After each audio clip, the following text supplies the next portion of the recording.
You're listening to a Lost in the Groove segment. Having good vibes with your bones and joints. Taking a trip into the groove. American groove into stoner world. Gonna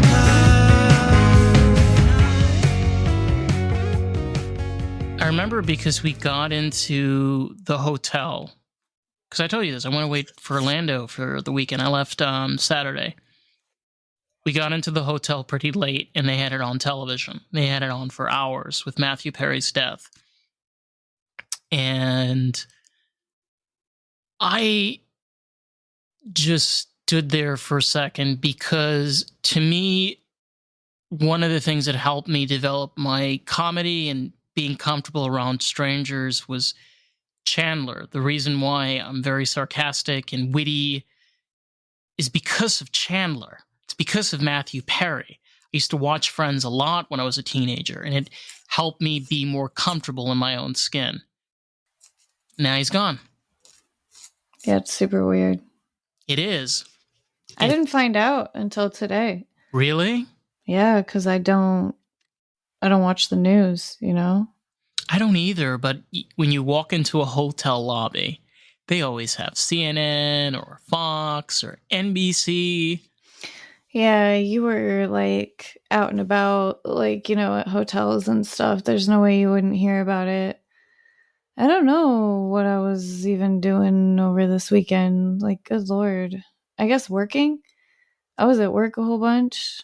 We didn't have the news on. I didn't get on Facebook. I don't know. I just totally fucking missed it until today.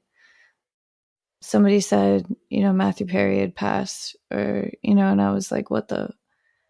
Oh, God, that's sad. That's really, really sad. You know, and I had seen a picture of him, but I didn't know that's why. I was like, shit. Damn, that's sad. I don't know. I just couldn't.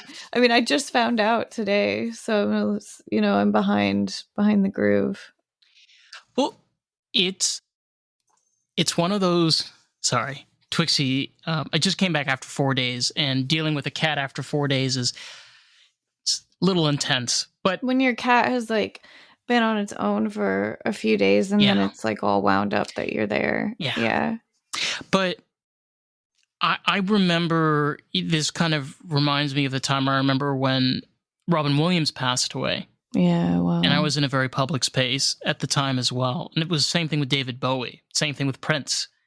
It's odd, whenever these people pass away, for me, I always bump into being in a public place and finding out.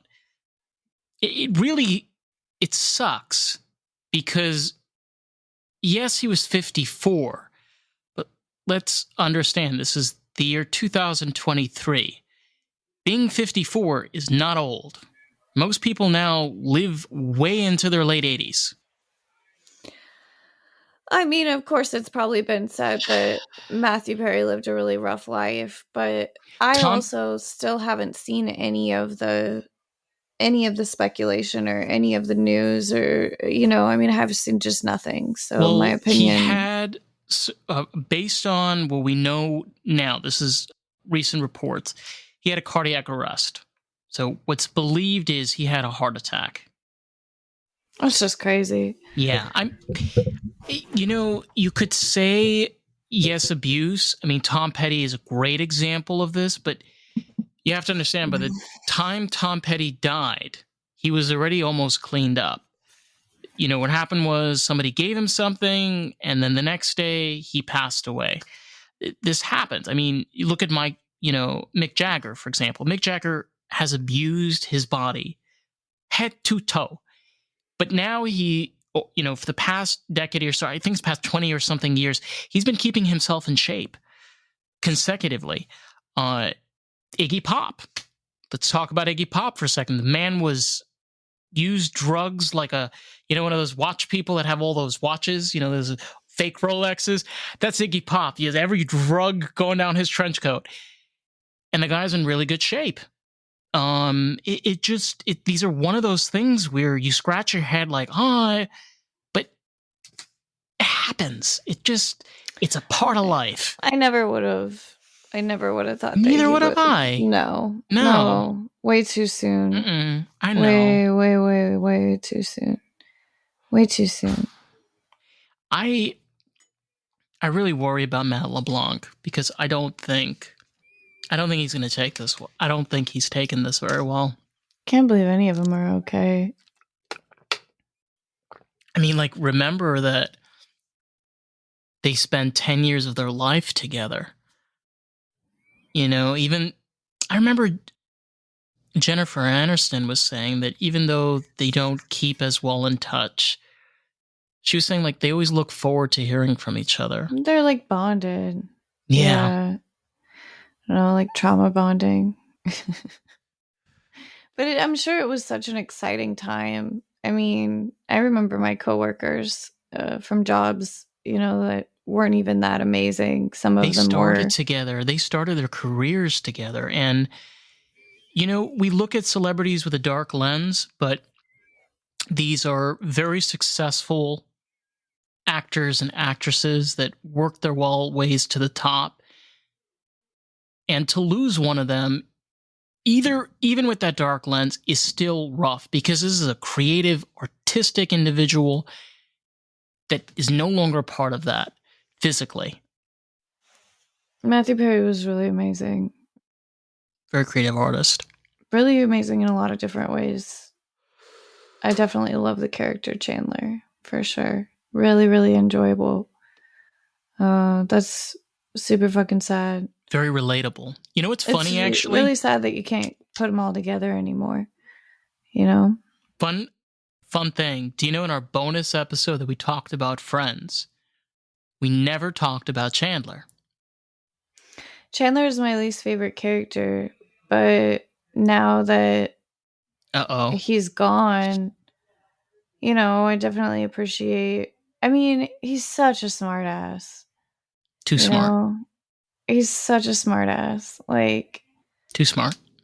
He's great. He just like is maybe not my cup of tea, but like that character is like great to watch.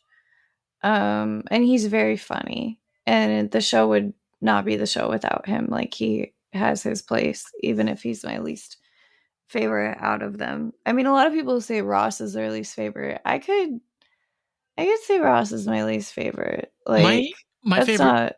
My favorite is Joey. My least favorite, which is going to blow people's minds, is Phoebe. No, I love Chandler because with Joey and Chandler is some of the very, very, very best friends there is. There's parts in season 4 that are just like gold, like the duck and the chicken. Or the time that Joey built this insane TV cabinet. Yes. And he was being a dumbass, and this guy came in and was like, I bet you $5 you can't fit in there. And Joey, being a dumbass, he goes into the closet. Okay. Shuts it. They get all their furniture stolen. And then like Chandler walks in. He's like, wow, like what happened? He's like, Joey, what happened? And then Joey's like, this guy bet me $5. And just the look on Chandler's face, you know, of like, they had that bond between the two of them. It's like no matter what Joey did, Chandler always had his back. Yeah, he always took care of Joey. Like, yeah, that's true. Like literally took care of him. Like Joey was like, you know, the stay-at-home, and Chandler was the one that making the bread. He was a good, loyal friend to Joey, you know. And even though Joey's kind of, you could laugh at Joey, Chandler never, you know, was like a shit friend to Joey. He never make fun of him, really. You know, like, he had like a loyalty as a friend. You may not like this. My least favorite character is Phoebe. Yeah, I mean, she's just hard to watch, but I get it. Like, I like Phoebe. Well, the thing that tipped me off was, this is how much Friends I've watched. I can kind of commemorate certain episodes.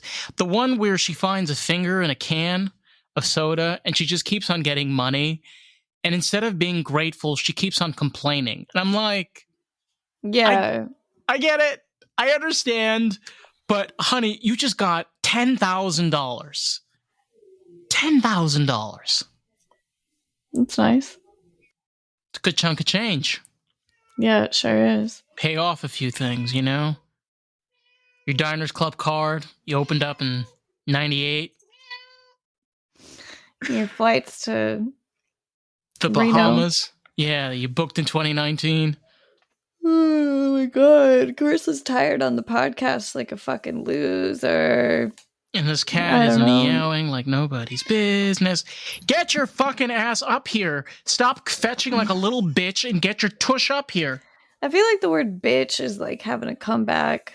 I feel like it's more fun to say the word bitch like than it's ever been before. Well, Like, technically, in her case, it doesn't make any sense because she's a feline.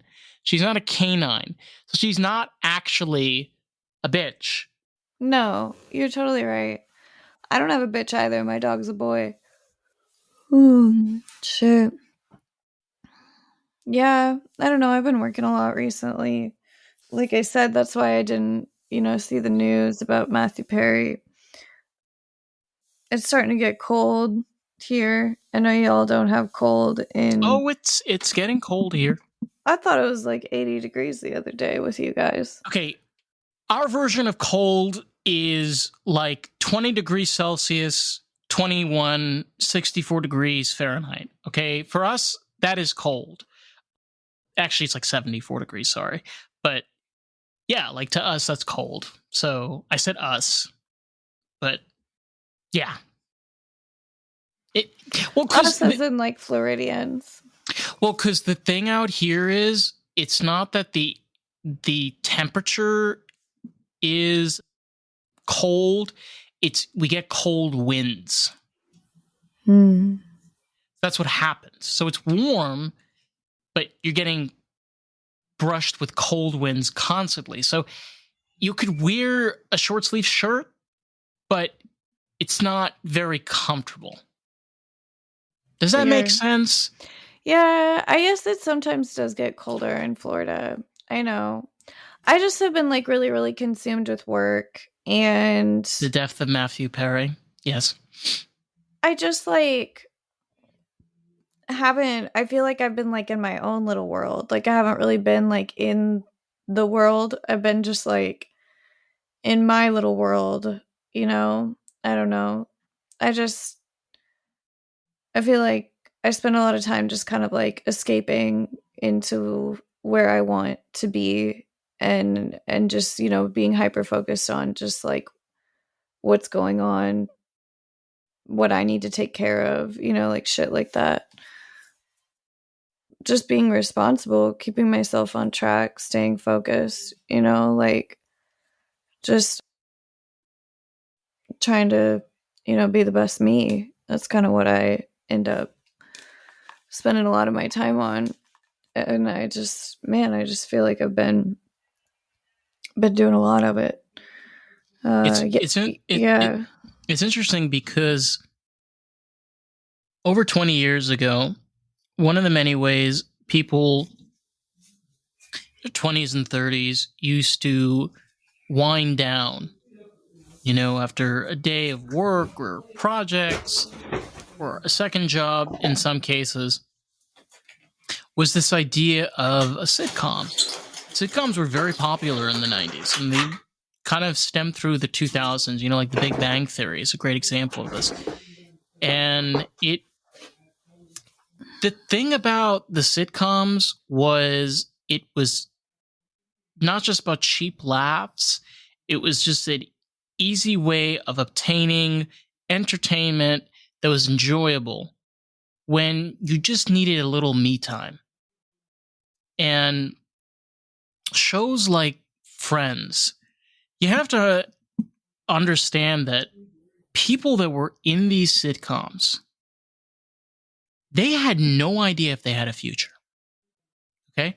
You're talking about these type of actors that may have worked in a restaurant, in Hard Rock Cafe or something in LA, worked a side project for somebody in their film studio or something like that, got a gig here and there in a commercial or so, and got this part in a sitcom. They didn't know if they were going to make or break. They don't know. They get a pilot. They don't know if it's going to get picked up. Their whole life can change. And so many people's lives did change because of that in the 90s. But we don't appreciate that anymore. Because that was something that people had to work really hard for to achieve.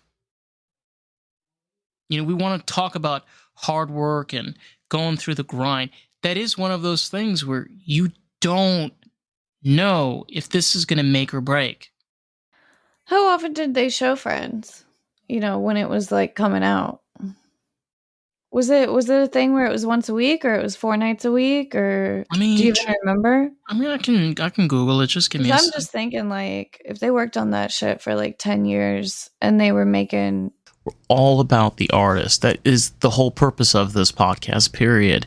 And you have a really valuable tool. You can share this with artists, people that are creative, someone that can enjoy this podcast and really enjoy the experience of Lost in the Groove. So, with that, let's jump back to today's episode, shall we? 4 to 5 episodes a week, or were they just putting out 1 episode a week? I don't really remember. I think I remember Seinfeld being like 1 episode a week, but I don't really remember that either. But I mean, to me, Seinfeld and Friends are in a similar ballpark, but they are not in the same ballpark, if you know what I mean. My favorite Friends episode is so cringy. Well, no, I think my favorite Friends episode is probably the Chick and the Duck. Okay, just anything with Joey and Chandler, they're fucking hilarious. But I like the Halloween one. What? So they had a pretty typical schedule from what I'm reading. It seems, if I'm not mistaken, they were on NBC. Yeah, NBC. And they were on NBC on Thursdays at 8 p.m., which just makes once sense. a week. Yeah, and then they would do, well, in the 2000s when I was growing up, they had a different schedule. So the way that they used to do is early releases would start at the end of the week, like this, Thursday, Friday, and Saturday, and Sunday. They didn't do this in the 90s. Sunday was usually like special programs and stuff like that. But something like that, like, people would watch reruns. But yeah, I mean, people would literally like prepare their schedule like, oh, I'm going home now. I'm going to go watch Friends. Yeah. Bye. Everybody watched Friends on Thursday night. Like, it was like, that's, everybody did that. Yeah. Everybody watched Friends on Thursday night. Yeah. Dinner revolved around the time that it started. Everybody watched it. And then everybody talked about it the next day. It was really freaking good. Wow. It's like a gift. So, a gift to humankind. The 3 most iconic of all time was Seinfeld, Friends, and ER. They were all Thursday night. Yeah, wow. ER was a big deal. It's true. ER is personally, I find it very outdated. If you watch it now, it's very outdated. But Seinfeld is also outdated, but in a way that it's cringy and you're like so relatable to today, because the whole world is filled with people like Kramer, I don't know. I feel like I watched a lot of Seinfeld recently. There's an episode where they were, making a big deal out of somebody cutting up a Snickers bar, a candy bar with a fork and a knife. It was fucking hilarious. George reminds me of every single woke, like, political speaker that just gets up on a podium, because George is the worst. George is the worst. You remember there was an so episode. Entertaining. He gave you remember the one when he was a king? Oh my God, that was hilarious. He gave a speech. That was the funniest thing. He gave a speech about him, and I'm like, you're listening to this guy, and you're like, damn, he can lie his way through anything. He's absolutely Jason Alexander. He's absolutely amazing. He's a really great actor. That show would not be Seinfeld without him. No. He probably makes, I realize that if I watch, he's where I laugh a lot. Is the shit that he's saying is what makes me laugh. But again, I don't really like him. Like I don't like him. In the same way that I Kramer. kind of really didn't like Chandler either, unless he was like being funny with Joey. Well, But think about like, think I mean, he made me laugh the most, I think. think about Kramer. Kramer is Yeah, one of he those. makes me laugh a lot too. Yeah. Kramer's one of those characters. Honestly, this is my personal opinion on this. George and Jerry literally destroyed this poor man that probably had mental illness to some degree. He probably had some learning disabilities and certain problems. But Jerry and George managed to make this poor guy even worse. And my proof of this is watch the first episode, every single season, of Seinfeld. Just do it. Every single episode. And you'll just see the progression of how bad Kramer gets. And you realize, like, these buffoons, these characters, and again, this is what sitcoms were. It was a comedy gang. That's what it was. That's what sitcoms were. It was a comedy gang. You brought a group of people, and they did comedy as a group. Friends, Seinfeld, ER, The Big Bang Theory. There are many of these. Scrubs. Scrubs. Do you remember that terrible, terrible show, Scrubs? Ugh. People love that. Mike and Molly. Yeah, they did. They loved it. Oh my God, I love that shit. Everybody Loves Raymond is another one. Just the same people just blabbing is, I don't know. It's okay. Seinfeld, and Friends, though, and I want you to touch on this because you explained this to me the other while back.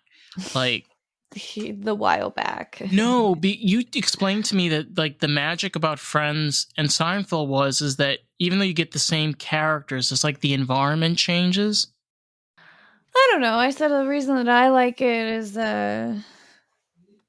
because it's in New York was my first, and I was living in Los Angeles, so it was really refreshing to see people living in a different city than the city that I lived in. Because a lot of times when I would watch movies, television shows, anything like that, it would be in LA, and it would be hard to like get away. This is not LA. Like, the funny thing is, because when you watch a movie about LA, that's not.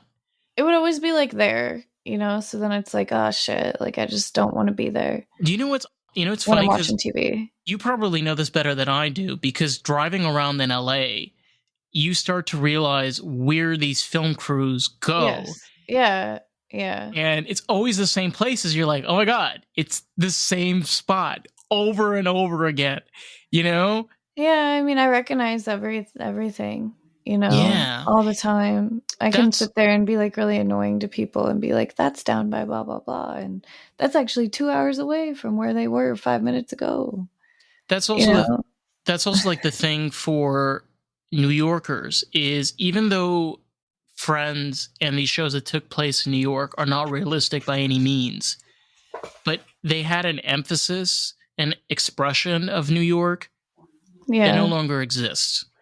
Like, yeah, that's how we like pictured New York, like us people who had never been to New York. They all left. That's what happened. That's really what happened. They all left, and I'm talking about even creative artists. There is still a lot of creative artists still in New York, but the reality is that the community is dwindling because of the extreme pressures. And I'm going to say it, control.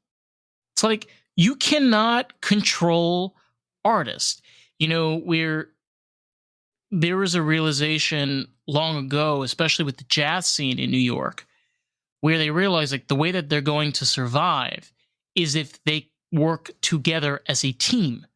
This is why, to this day, if you go to New York and you go to the jazz clubs and scenes, they're still one of the most vibrant, because they've all collaborated and worked together harmoniously to create these great environments. This is in many ways why these sitcoms were successful, because when you bring these type of people together in open conversations, and I know this because I've spoken with writers, open environments are so important for writers and artists. Come on. telling a writer, oh, you can't do this. Who the fuck are you? You're paying this person to write for you. Instead of telling them, don't do this, why don't you ask him, hey, I don't feel comfortable about this. What is your thoughts on it? That's what happened in the 90s. And that's what we got. Yes, it's old-fashioned, stereotypical laugh tracks, mediocre. But it happened because of collaboration and open-mindedness. I think the sitcoms are a really good display of human beings, you know. And as Like much as behavior?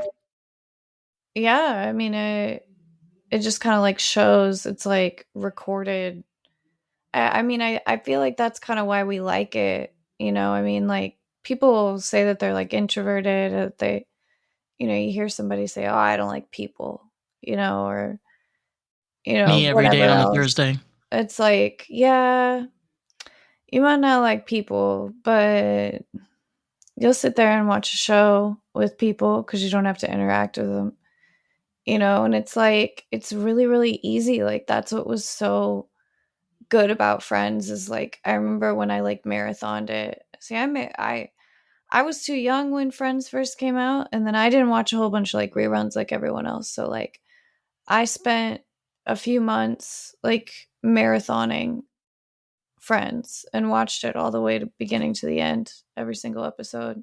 Probably when I was like 24, 25 is my guess. I think I had like a moment off work. I had just like finished a project. So I was like in between work and I knew I had more work coming. So I just totally had like a whole bunch of time that I needed to burn. So I watched all of Friends.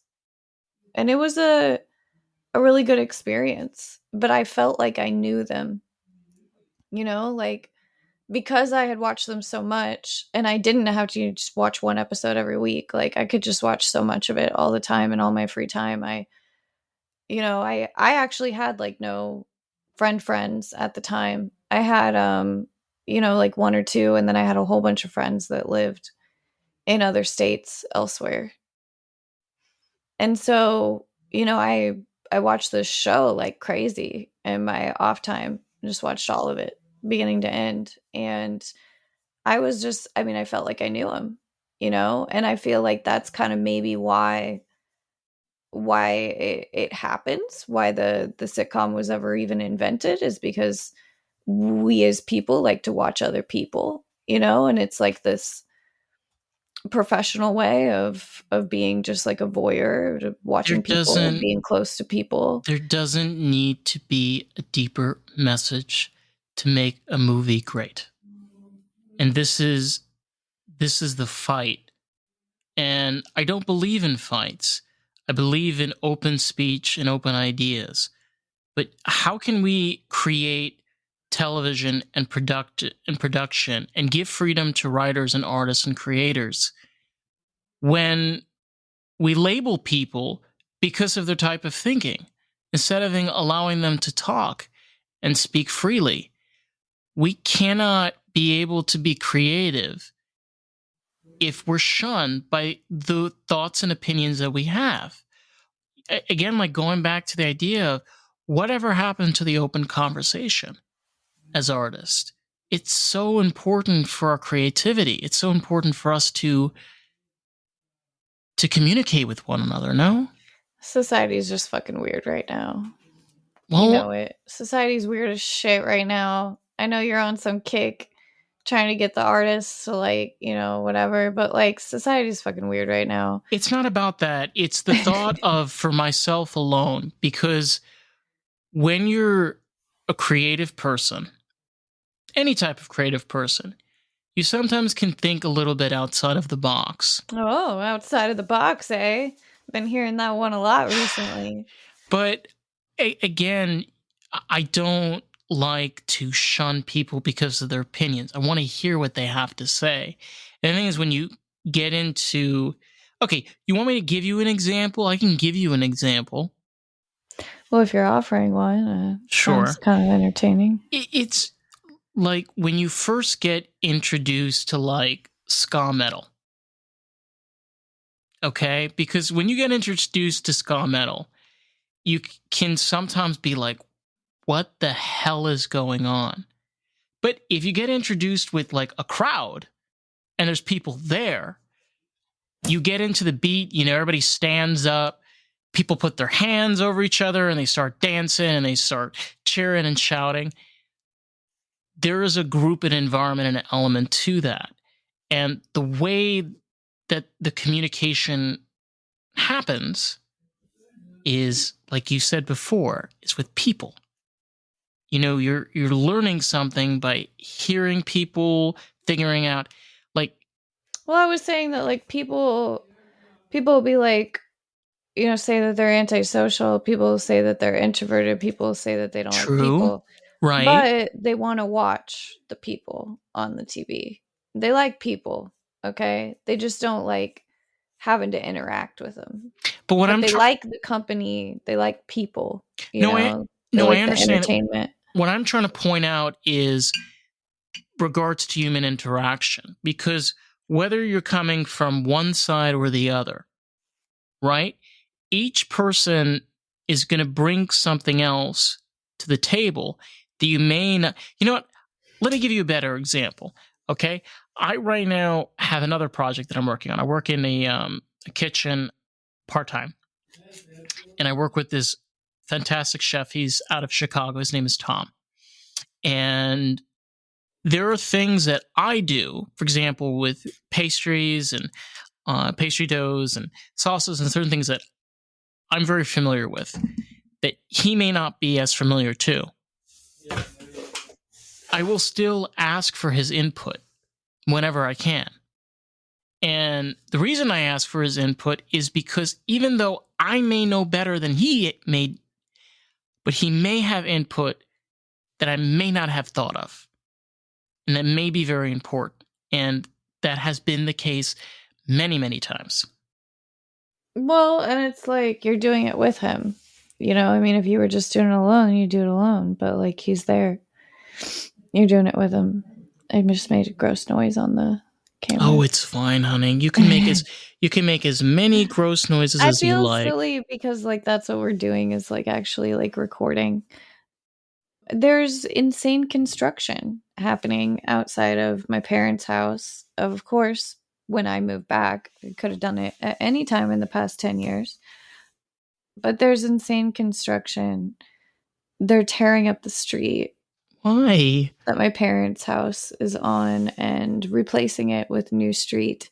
And it is very, very loud. And it happens every morning. Very fucking early. Like 7 a.m. I'm just like not ready for that. It's the worst, basically. I have had no quiet for quite some time. Are you right? Are you trying to recreate a sitcom episode? Because this definitely. I am losing my mind, basically. But I get little moments of peace from time to time in my own way. But I'm losing my mind. I really miss just like regularness. But whatever. I changed my whole life, so now it's changed. Yeah. Well, I mean, I went to I told you this before. I went to Orlando. Yeah, David went to Disney. David went to Orlando for 4 days. Well, we left Saturday night. We came back today in the morning.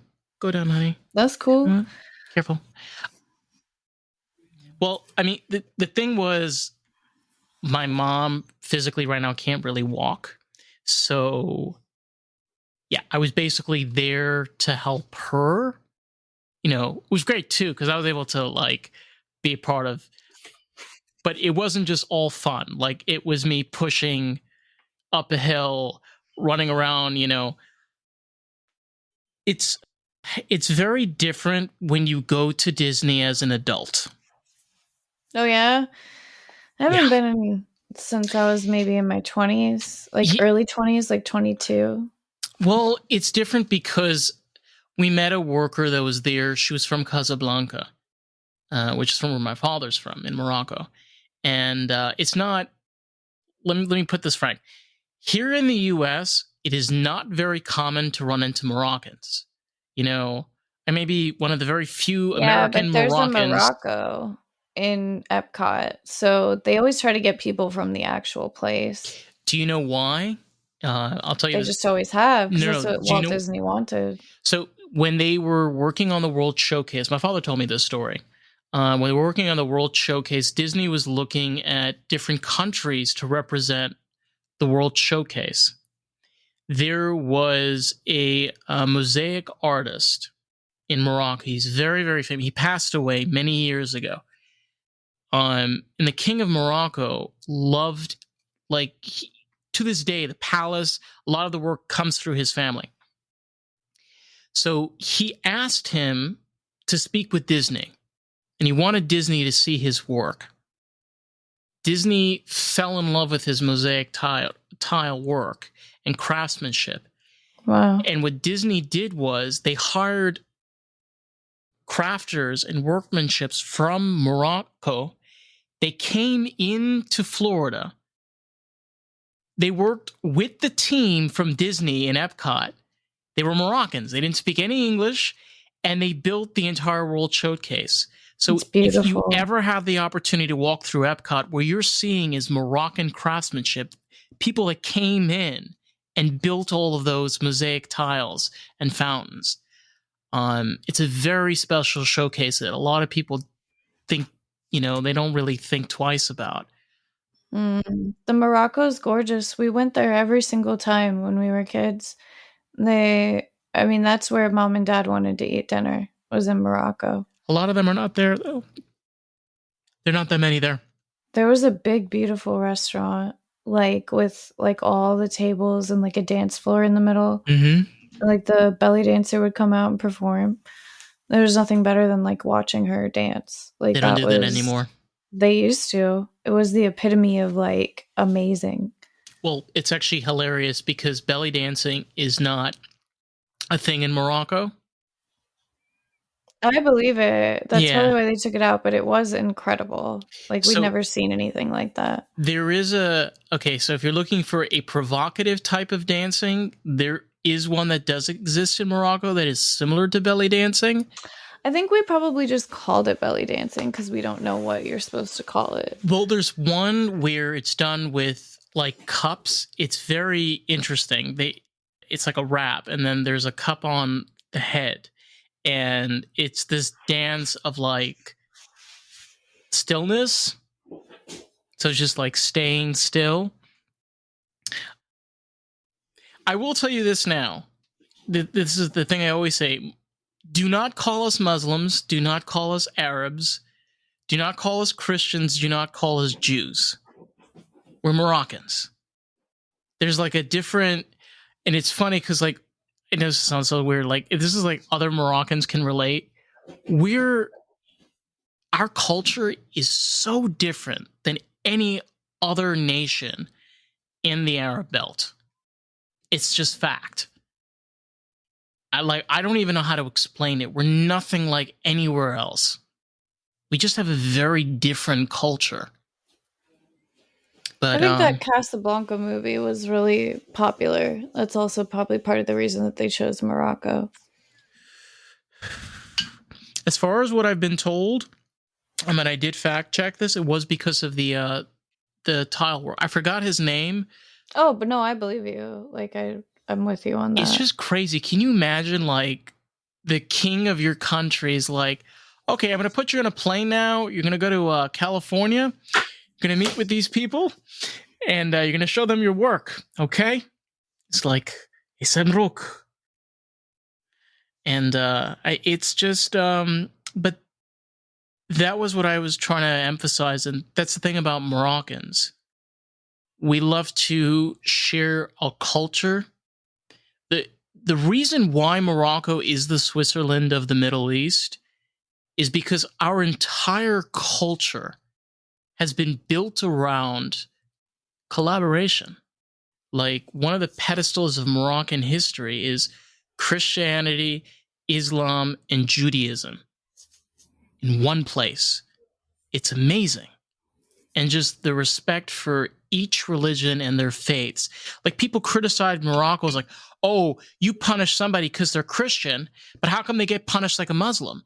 It's because in Morocco, a person's beliefs and faiths is sacred. It's your faith and practice. So that's something that I take out of it. Oh my god, I cannot believe I went on this whole rant. No, you're good. It's very interesting. I feel like people I'm glad that people have a good time when they go, you know, but I don't understand why stories like that aren't like Hey, it's Dave, and I quickly just wanted to jump in and say if you've been enjoying the podcast and enjoying this episode, if you can leave us a review on Apple Podcasts, that'll be so greatly appreciated. Because here's the thing, someone might read that review and make the choice if they want to listen to the podcast. You get to help grow this podcast with us. How fucking cool is that? Let's jump back to today's episode. communicated more often, you know, like I enjoy that. I enjoy learning about who created it and, you know, more history of it. But I guess it's like, you know, after you've gone a few times. But I do think that the World Showcase is overlooked in general. I mean, it's a beautiful piece of art. It's very enjoyable. But I'm glad that you spent time with your mom. I know. Was it like Halloween galore? Was it just like Halloween shit like everywhere? We didn't dress up. Like, I don't. we literally went there for the Food and Wine Festival for Epcot. Of course, we stopped and got Moroccan food. We got Moroccan bread, which was really good. It wasn't like 100% authentic, but it was fine. It was really good food. We had the best thing that I loved about the Food and Wine Festival as well. Like, I wanted to do this for years. It's just a great attraction, like literally a great attraction, because you can go to this awesome place, walk around and see all these beautiful pavilions, and try all these amazing foods. And that's the thing for me is like I like experiences. You know. I don't. It's great to have fun, but it's also just great to like be there in the moment, you know, and just experience it for what it is. Yeah, I mean, you didn't feel like. I mean, were there a lot of people there? Was it like crowded? So I did have a panic attack twice when we That went. answers my question. Yeah, I had 2 panic attacks. It was crazy. I had one in Pirates of the Caribbean. It was very, very dark. It was very closed. I just pulled out my albuterol and I was like, What happened? I have an inhaler. Yeah, I know, but what happened?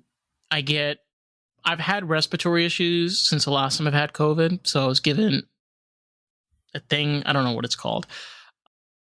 I just got a panic attack. So I pulled it out. And then the time right after that, which was hilarious, the park started getting filled with people because like it was closing, everybody was leaving, and my mom was just completely delirious. And I'm like, I need to go now. And just blank. And she's like, I got one more place to go. I'm like, Ma, let's go. And we finally get out of there. And like I get into the car and I'm like, next time I ask you that I need to leave, please understand, I need to leave. It's just, I don't do well around crowds. I never have. So, yeah. Yeah, I wondered. It's hard to be around that many people in that kind of way, which is why people sit at home and watch Friends. Yeah. Yeah, instead of going to, but we did, one thing that was really cool was we went to the Carousel of Progress. We never went to this attraction before. Oh, it's cool. Yeah, it's one of the things that Walt Disney made.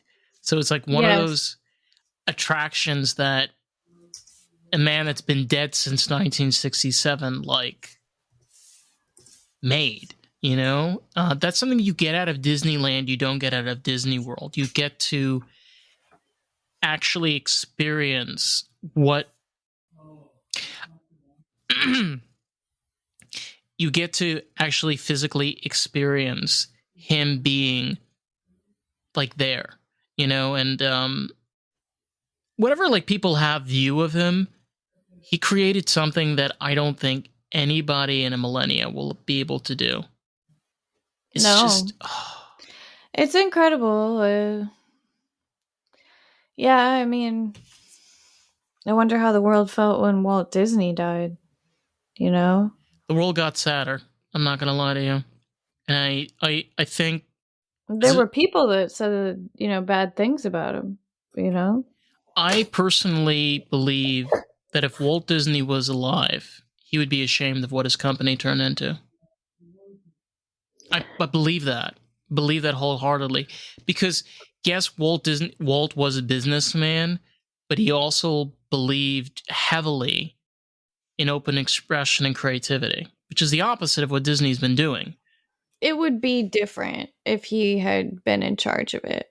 I mean, he wouldn't have been alive up until this point. No way. But if he had, like, if they'd figured out some crazy way to, like, keep him alive and continue to, like, instruct Disney the way that he wants, it would be different, you know?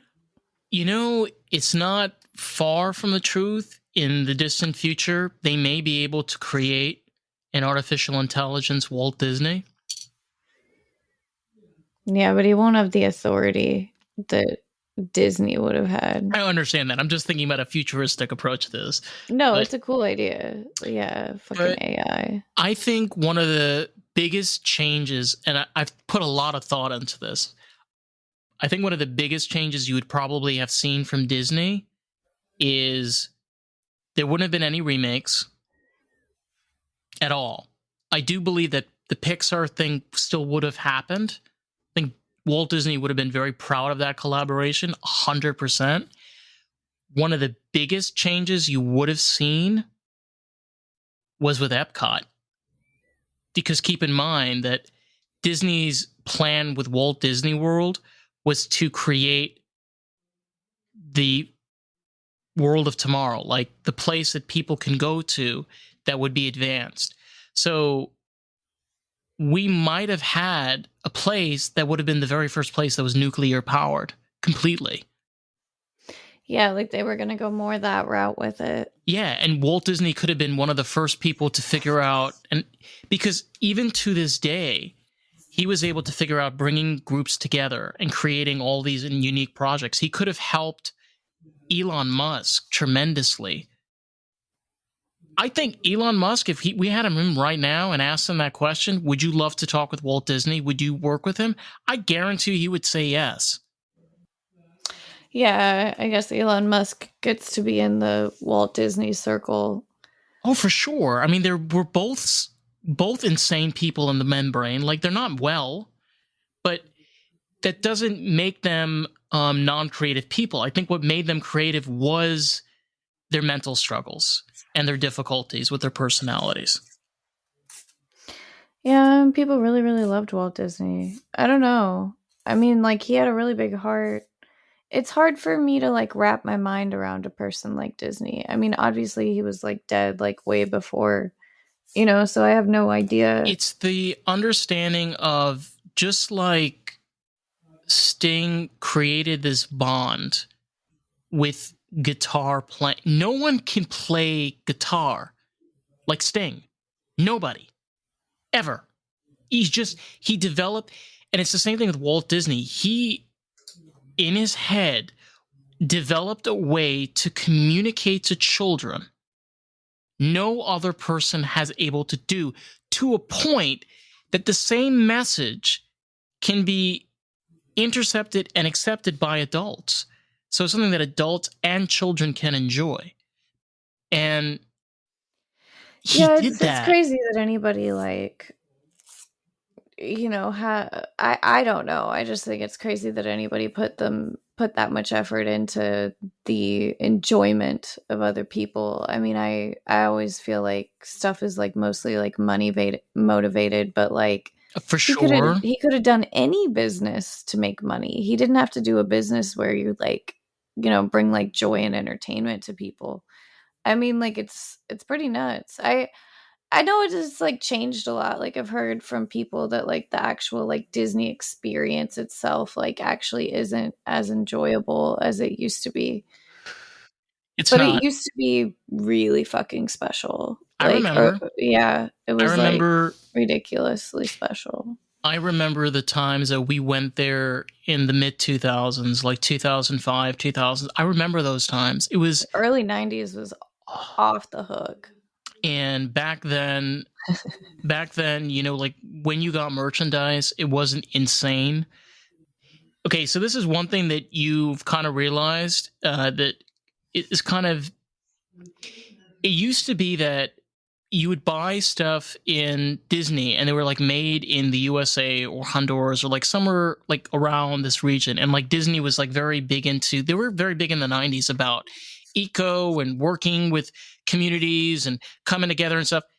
So when you would go to the Disney parks and you would like get stuff there, you couldn't get it anywhere else. It wasn't sold in a Disney store. It wasn't sold. Like that was a place that you went to. It was a special moment where you were able to not only like come here and enjoy, like you're able to get something really special.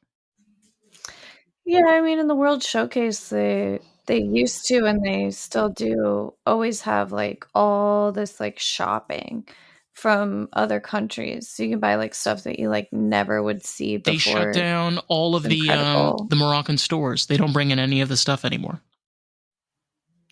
They used to Yeah. have this like shop of just like all this like Chinese stuff, Yeah. and it was just like freaking incredible. They still You just have like it. walk through there forever. They still have it. You know what's hilarious? I was watching a TikTok video about this.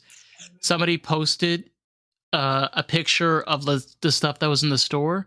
You can find an Alibaba for like a quarter of the price. They get the stuff from Alibaba. Well, yeah, I mean, it's hilarious. like the same shit From Alibaba. but it's the same shit they've always had, and now that shit is on Alibaba. It's true though, that is pretty funny, but no, it's not. I'll give you. I like the Japan store. The Japanese store It was is very amazing. cool. Isn't it great? Oh my God, That's it's the best one in my opinion. They have vintage kimonos there. Mm. I It's have very to. beautiful. Yeah, I wasn't going to spend money on another one, but the They got a lot of good shit. The other store that I like is if you go to, I think it's like Holland, is where they have all the cuckoo clocks, all the wooden carved clocks. Ugh, so cool. they don't do those anymore either. Oh, it used to be so cool when we were I kids. know. One time I was in London and I caught a fake Beatles band, and that was just fucking amazing. Oh yeah. Yeah, It was so hilarious. cool. Yeah, and they were playing "Love Me Do." I remember. I think it was 2007. They're playing "Love Me Do," you know, and like everybody going like "Love Me Do," "Goo-to-too," and like I know. yeah, no, and it was just To please love me do. Dun, dun, dun. I remember there was a Finding Nemo showcase they had when they did Finding Nemo. They came out with a ride, and one of the things they did, you could not get this anywhere. They had these toys like for Finding Nemo that were only sold in Epcot in that place, and that was one of those things, like, you know, watching that movie and then you go through this whole experience as a kid and then seeing that, you know, and being able to bring that home or whatever, it kind of changed you. The thing that you see today is kids like me growing up compared to kids growing up today, they're not as gullible as I was. They see behind the facade and they see the truth. I guess I don't know enough young people to like know that about young people. I saw a kid that was about 6 years old. Okay, his parents gave him the map, and he was guiding them through the park. 6 years old. There are no physical maps anymore. No, they have physical maps there, but everything's on a fucking phone. It's crazy. They still give you physical maps. Okay, good. Yeah, I remember when they were this thick. Now they're just one little thin piece of paper. I feel like I could guide people around when I was that age. I was good with a map. It's fun. Yeah, it is. It's just, I don't want to come off as like a Disney conspiracy theorist. It's just, I guess for me, because I've had the opportunity to go there so many times, I've seen it change so much that to me, it seems excessive. But to a lot of people, it probably doesn't. You know, a lot of people probably only gone like once, maybe never. You know, and they go and they're like, "Oh man, this is awesome." You know, and then maybe we'll go another time in their life. But the thing is, when you really open up your eyes to what these things actually are, it scares the fucking crap out of you. Because you realize These are your fears. No, because you realize companies like Apple and Disney, they're so large. They're so large. They're like a country worth of money. You understand this? Yeah, they are their own country. Their own Literally. kingdom. Their own rule. Disney, the Disney kingdom, you know? Am I boring you to death with this? I just have been working so much. I'm useless. Do you remember last time that we got on here? I was like half awake and just like trash, and I'm just tired as fuck. But thanks for calling me out. Did you send me a message? Yeah, I was worried that we weren't gonna have like space. Like it says that it might not store our audio. I was like, what the fuck? That's not a Living good the thing. wonderful life of podcasting. No, I think we should be okay. I'm not getting any warnings. I'm getting green check marks on my end. I mean, I would say overall, I think experiences should be lived regardless of the outcome. Yes, I do agree that Disney has gone woke. Yes, I do agree that Disney has gone extreme. However, makes my mom happy. Yeah. Yeah, it's like, you know, but like the real reason I was there was like, you know, makes my mom happy. Well, look, I do enjoy going there, but to be honest, would I go there by myself? No. No. Dude, I mean, just like, okay, Disney's one thing, but like, then there's everything that surrounds Disney, like Orlando. Orlando's like a fucking beast, dude. There's like, a lot of stuff to do. There's Gatorland. There's a Titanic Experience Theater. There's just too much going on, in my opinion. Oh my God, like there's it's so just much. like There's so chaotic. I think there's an indoor. No, I don't think there's an indoor ski lodge. I think there is. Wait, no, I don't remember. But there's a lot of stuff to do. There is, but it's interesting because like I live down here in Fort Lauderdale, and there's a lot of stuff to do down here. You know, there's tons of bars, restaurants, venues. They have escape rooms. They have different types of experiences like karaoke rooms down here, like you were talking about the other podcast, private karaoke rooms. This is the thing about Florida, which people don't want to accept, is we like our fucking freedom, okay? Same thing like some places. And that's what happens is that when you have a place that people can kind of wiggle and move around, you start to having what we have in Fort Lauderdale and still developing. I mean, still developing in Orlando, still developing in Tampa, Fort Myers. St. Augustine is another great example of this. What? Because people can be people. Yeah, people can, like, Florida is not like Alabama and Georgia, okay? If you live in Alabama and Georgia, oh my God, get the fuck away from me. It's just like they're down your throats. But out here, yes, it can be a bit extreme depending on where you are, but there's just a lot more wiggle room to be creative out here. There just is. There's just so much of it. Like you said, like there's so many places in Florida I can think of right now that's happening to, you know?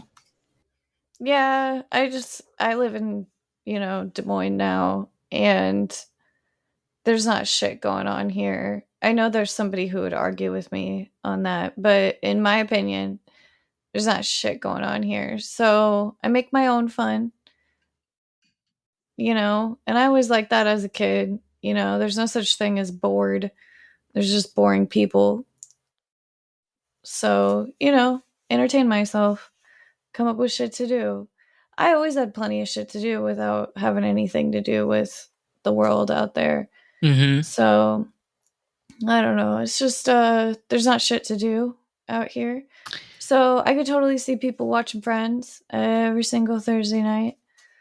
It's too bad. There's nothing that good anymore, you know? Well, as time progresses, we'll start to see a shift because I think most people agree that being extreme is not okay, regardless of what side you're on. Being extreme causes more problems than actual collaboration and creativity. Because if you have two drummers that are constantly arguing with each other, like, bro, fucking figure it out. It's like, who cares about who you support? Like, you're here to do a job. Gives a fuck. Just play. You know, I don't look forward to election season. I just call it the SNL presidential campaign. Saturday Night Live. Put it on, ladies and gents. Put the laugh track on in the background. It's going to be... Because that's what it is. It's a joke. It's the same thing where... It's wretched. We've gotten to a point, and I've talked about this many times, where artists right now, especially in California and many places, are fighting for their rights. Because as writers and as creators, we're being very limited as to what we can say and can do. And it comes to a point where, like we said earlier, so many of them have been gone. Yes, we're talking about big celebrities, but they're very important because they've left their mark. They've taught us something that we can learn a lot from as creators and artists. So there's something to take from that I feel is very important. Honey, if you want to be... Get up here. Come here. Cats. Cat, 4 days not being home. Sorry. Cat wants David. Cat wants David's attention. Mm-hmm. I think also, like, it can be hard to have your schedule match up with people, you know? But then with watching Friends, it's like you can just turn it on at any time. Like, it's not hard to fall into it. Yeah, it's just like, I don't know. I feel like it takes a lot more effort, you know, and it takes like things just like aligning and all kinds of stuff and people having free time and people driving across town. And like, you know, television is insanely convenient for mental stimulation. I feel like human beings, they like stimulation, like, and they don't even think about it, but that's what's going on with the television. We don't like to admit sometimes we just need a moment for ourselves, and sometimes those moments mean to chill out by the TV, you know, or just zone out to music or something. It's not being lazy. It's realizing that you sometimes just need to take a mental break. And it's okay. It's not going to kill you. I feel it's important. And I'm going to be says very straightforward. If I see another fucking woke trailer for another stupid TV series, I'm going to throw up. That's just what everything is now. My God, who? Like, seriously, I don't... It's thick. It's like, bro, I don't need the shit in this. Like, I don't... Just give me a fucking story. Like, you don't need give me this whole background of why this guy is this race and why he represents himself like... Just stop. Stop. Okay, you come up here or shut the fuck up. Make up your mind. Yeah, everything's some, like, story about somebody's ethnicity. It's never just a story with some people. It's always got something in it that's, like, super detailed. Your cat. Your cat's super cute. It's called torture love. I've heard cuteness aggression is a thing that I heard, where you just want to kind of like squeeze something because it's so cute, you know? You almost get like aggressive towards how cute it is. She The thing is, it's like developing bond.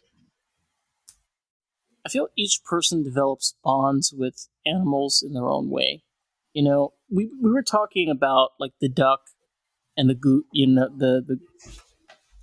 the duck and the chicken from Friends. The chicken, the duck. Yeah, the chicken and the duck, and it's like they both developed this bond with these animals in this way where it was just David's talking to his cat. Oh, your cat's being extra cute right now. But that was just that they didn't have to do that. You know what I mean? They didn't have to throw it. Like, no offense, that whole thing with the monkey and the Ross thing. I was That like, was fucking weird. it's like, bro. But anyway, besides that, I always forget the name of the monkey. It's Marcel. Yeah. Let's not remember that, please. Sorry. Let's not remember. But that's what I loved about it. It was weird. That's what I loved about, like, with Joey and Chandler. The writers didn't have to put that in, but they put that in to, like, show a deeper level of humanity where not only were they, like, best friends, but they also, like, had a caring towards animals that they both shared, you know? And Chandler would crack his jokes about, you know, the duck and the chicken, but he genuinely cared about them. You know, in the story, yeah. Same thing with Joey. I feel like they could get all kinds of feedback on like how the characters are being seen, and then they can write things in order to change the way that the characters are being interpreted. And since it kept running, you know, for such a long time, they could keep getting feedback and keep changing the characters in order to continue to make them more and more and more, you know, like likable. Well, that was the thing about the Golden Girls, which I love the Golden Girls, but it's a good show. Let's be honest, the storyline doesn't make any fucking sense from season to season. Makes no sense. It's like when you like Rose has what does her daughters change? Like Blanche's kids change. I mean, it doesn't line up. Nothing lines up.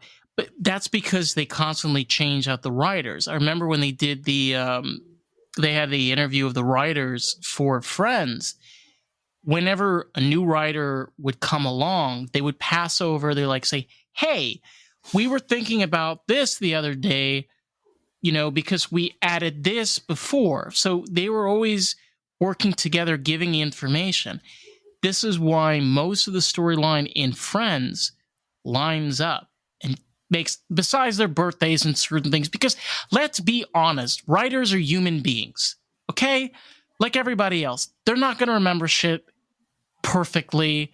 You know, people get crazy on Reddit. They're like, oh, they forgot Ross's birthday on I'm like, they're human beings, bro. Like, give them a break. It's a stupid birthday. Like, but that was something that you same thing Harry Potter. Same thing with Seinfeld, because you saw with Seinfeld as the season's gone on, they got more insane. Like, you know, towards the end, no spoilers. Towards the end, you sat there until like the last few episodes of the final season. You're like, I don't know how they're alive. Like, somebody should have murdered them by now. This is just... You just absolutely hate them, and there's nothing likable about them at all. I haven't ever gotten to the very end of Seinfeld because people told me it was so bad, so I never like kept going. The last season was horrendous. It's so bad that it's like blanking in my brain now of just how bad it was, because we think of people as like, okay, like what's the worst thing that people can do? They did the worst thing that people can do together as a team over and over again for 24 minutes. And you're just, oh God, no, George, stop. Please stop. But I got through it.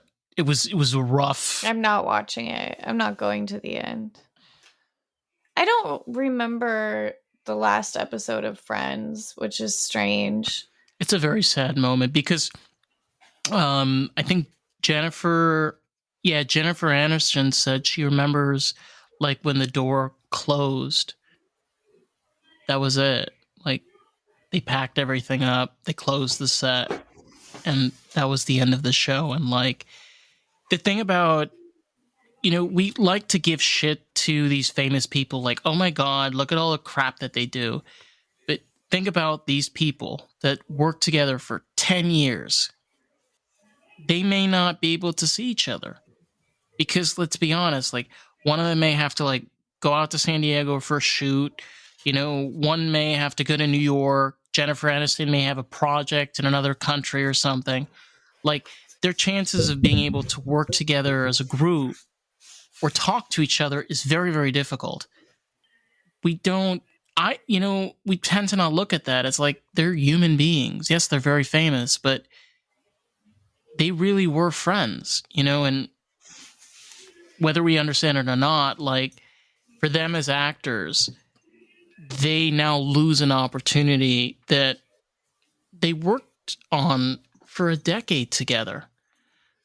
Well, as far as I understand, the network wouldn't pay them the amount of money that they deserve, and that the network was trying to keep more money for themselves instead of increasing the payment of the actors. And finally, the actors just said, fuck you. We're not going to do it anymore if you don't give us the money that we deserve. And they all equally split the money between themselves.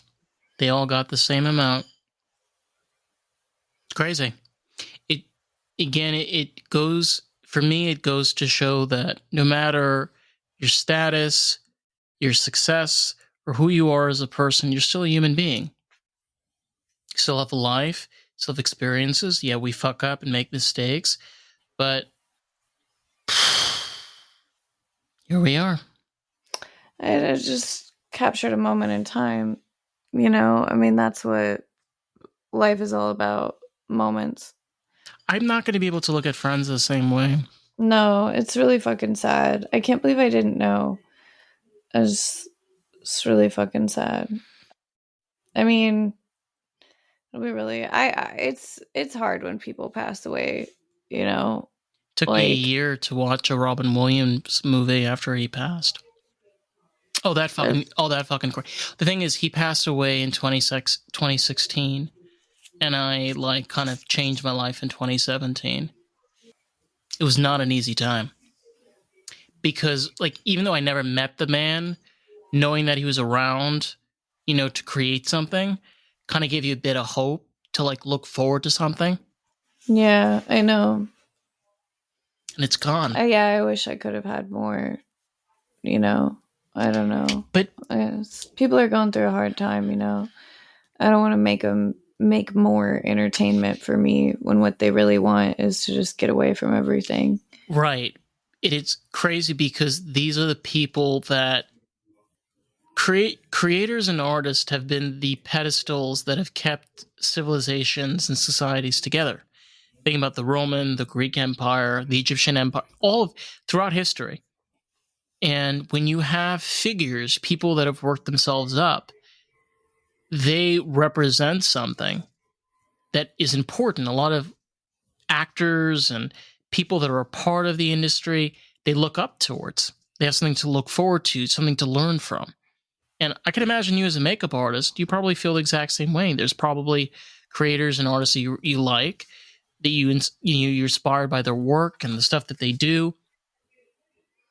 But when I think there's a minute there where that show, Friends, was like a representation of America as a country. Like, I think it was probably the most popular thing in the entire world at one moment. A lot of people learned their English from that show. I have a cousin like that. He literally learned. Cool. Yeah, he told me, he's like, I learned the English from the Friends. In I think in Hebrew it's called chaverim, because friends. Yeah, so that's really cute. And over there, it's in English, but they have Hebrew subtitles, so it's really great for Israelis that are trying to learn English because they can see Americans speak the English, and then they can see what they're saying with the Hebrew.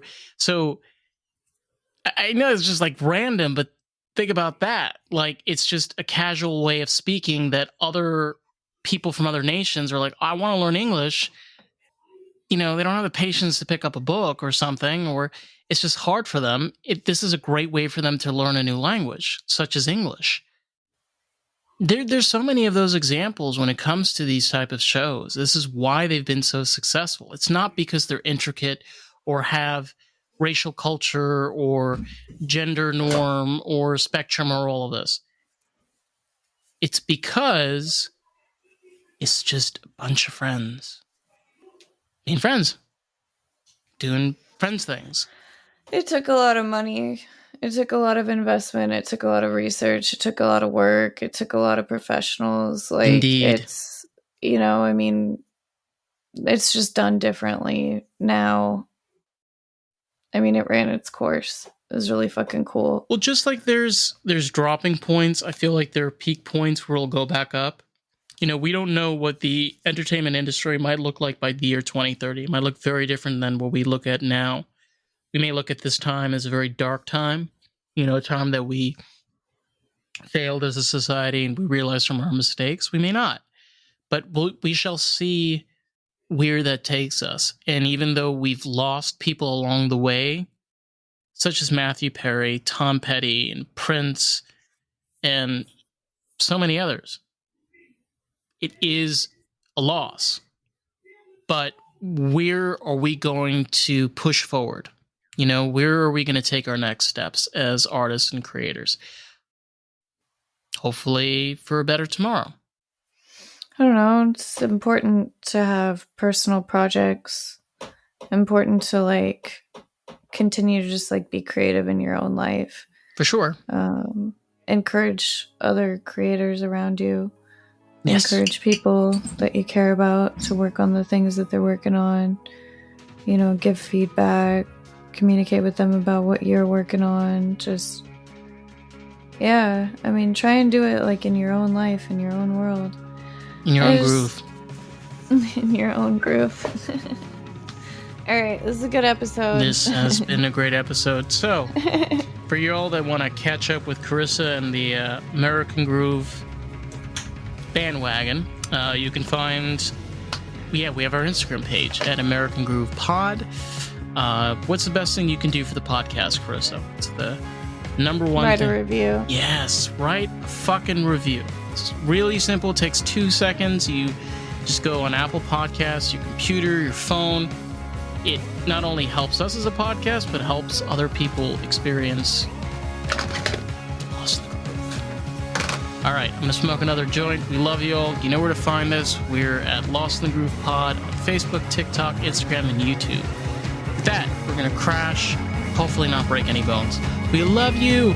Bye. Bye.